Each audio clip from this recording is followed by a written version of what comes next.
Welcome back. We're going to make sure our campaign again is saved in the sharing and actions area. We're then going to go to the share message setup.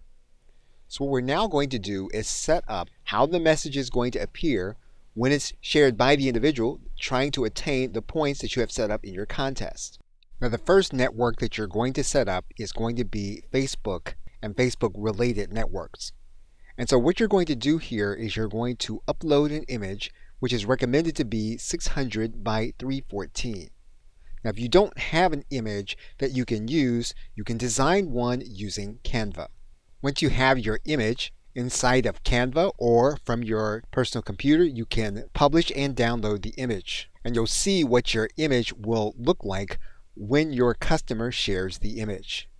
You're then going to write in a Facebook post title, and you're then going to write in a Facebook post description.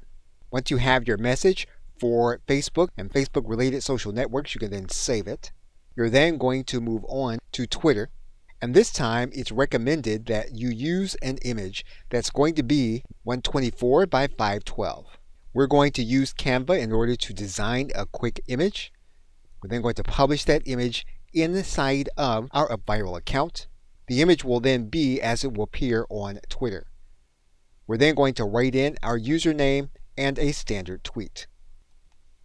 We're then going to click Save. We're then going to design a message for email. And there is a boilerplate message already in the email. You can change the headline or you can leave the default settings. You're then going to click Save.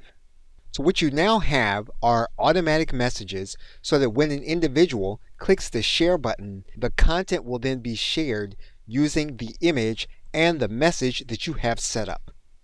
Okay, so with that, thanks, and I will see you in another video.